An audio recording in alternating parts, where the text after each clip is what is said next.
Nesse nosso caminho para compreender melhor o credo que professamos, neste vídeo nós nos vamos ocupar da fé. Da fé enquanto tal. O que significa ter fé? O que é o ato de fé? E, para tal, a melhor coisa é que olhemos para o exemplo dos mártires, porque foram eles aqueles que mostraram o quão séria era a vida pela fé. Eles estavam dispostos a entregar esta vida presente para preservar a sua fé. Nesse caso, tem um exemplo que é muito interessante, que é de um grupo de mártires que morreu junto com São Justino. São Justino foi um filósofo cristão que foi martirizado no ano 166 depois de Cristo. E nos atos do seu martírio, nós encontramos o exemplo de um dos que com ele foram mortos, decapitado, um cristão de nome Hierax. Pois esse Hierax, quando estava sendo interrogado pelo prefeito romano que se chamava Rústico, foi perguntado se há muito tempo ele era cristão. E Hierax responde com convicção: sim, há muito sou cristão. E o prefeito Rústico, então, lhe pergunta: e quem são os teus pais? E Hierax diz com orgulho: o meu pai é Cristo e a minha mãe a fé. Essa resposta, que certamente deve ter deixado o prefeito pagão um tanto quanto perplexo, já começa a nos indicar o que é a fé.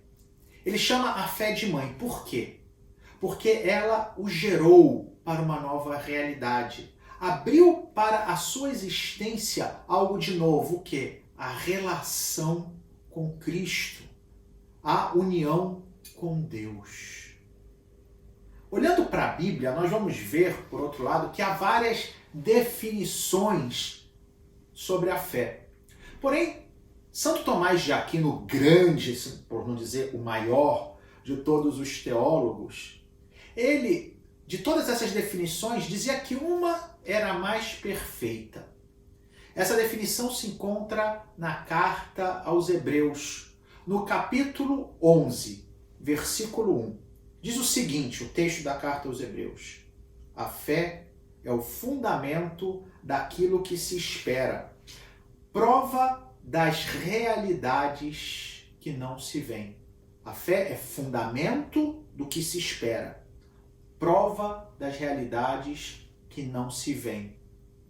Santo Tomás, na sua obra De Veritate, ou seja, sobre a verdade, que foi escrita entre os anos 1256 e 1259, ou seja, no primeiro período em que ele esteve como professor na Universidade de Paris, ele comenta na questão número 14, artigo 2, justamente o significado dessa definição da carta aos Hebreus e por que ele a considerava a mais perfeita. São Tomás, então, vai explicar o porquê ele considera essa definição mais perfeita. E diz que é porque ela abarca todos os elementos que compõem a fé, ou seja, por todos os ângulos que você pode entender o que é a fé. Em primeiro lugar, a definição da carta aos Hebreus nos diz aquilo que é o objeto da fé, ou seja, a fé fala do quê? Das realidades que não se veem.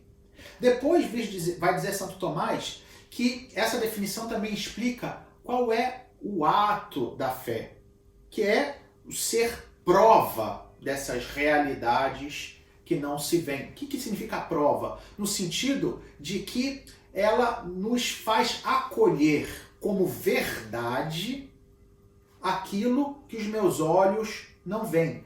Aceitar como verdade o que Deus revelou, mesmo que eu não possa fazer uma experiência direta.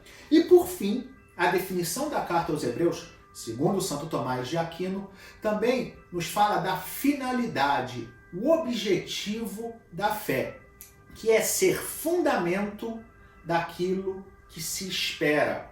Ou seja, o início daquelas realidades que nós desejamos. E que realidades são essas? Bom, São Paulo, na primeira carta aos Coríntios, no capítulo 2, versículo 9, vai dizer que é aquilo que o olho não viu, o que o ouvido não escutou, o que o coração do homem não sentiu, o que Deus tem preparado para aqueles que o amam. No fundo, aquilo que nós desejamos é a felicidade perfeita, é a união com Deus. E a fé inicia isso em nós, faz com que nós comecemos a experimentar. Desse modo, São Tomás explica um pouquinho melhor, dizendo o seguinte: em primeiro lugar, a fé é um hábito da mente. O que ele quer dizer com isso? Hábito da mente é você falar de algo que te predispõe a agir de um modo. Um hábito, por exemplo, eu tenho o hábito de acordar cedo. Significa que eu estou predisposto a acordar cedo. E a fé é um hábito da mente no sentido que ela nos predispõe. Nos predispõe ao quê?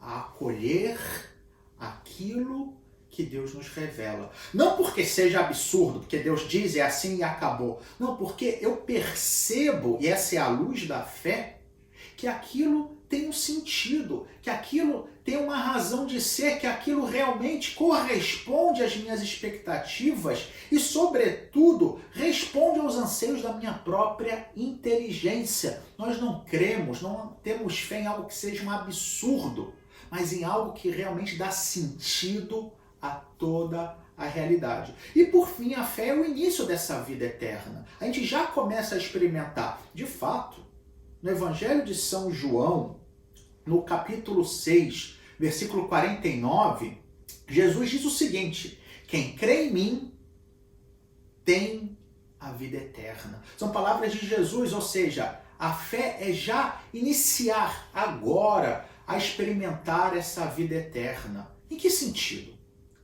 Nós falamos agora há pouco que a fé é como uma luz.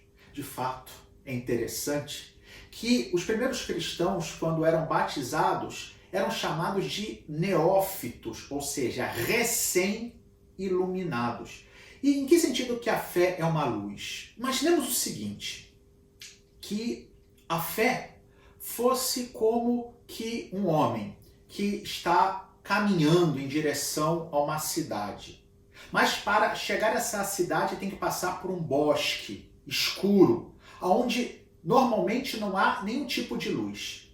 O que acontece quando a gente está no escuro? A gente não tem referência. De fato, a nossa vida é um pouco assim. Sem a fé, nós estamos como no escuro, não temos referência. Por que eu existo? Para que eu existo? Para onde eu devo me dirigir? Qual é o fundamento daquilo que eu faço? E a fé é, portanto, essa vela, como que essa luz, essa fonte de luz que me ajuda a atravessar esse bosque escuro, que é a minha vida, em direção a essa cidade, onde está o meu destino, ou seja, a vida eterna. É verdade que se eu estou num lugar escuro como a vela, não é que eu veja tudo com clareza. De fato, a fé não nos permite ver tudo nos seus diversos elementos. Ainda tem muitas sombras, sim, mas eu sei qual é o caminho, aonde está o caminho. Assim que a fé nos indica para onde temos que ir e com quem estamos, com Jesus ao nosso lado. Não por outra razão, São Paulo afirma com muita convicção na carta aos Romanos e fica essa última palavra como algo para nos inspirar. Diz São Paulo: portanto, se com a tua boca confessas que Jesus é o Senhor e no teu coração crês que Deus o ressuscitou dentre os mortos, serás salvo. Ou seja, quando eu acolho essa verdade, quando eu aceito essa verdade com a luz da fé, a minha vida começa a se transformar. E que Deus nos ajude a sempre crescer na fé. E que Ele abençoe a todos vocês.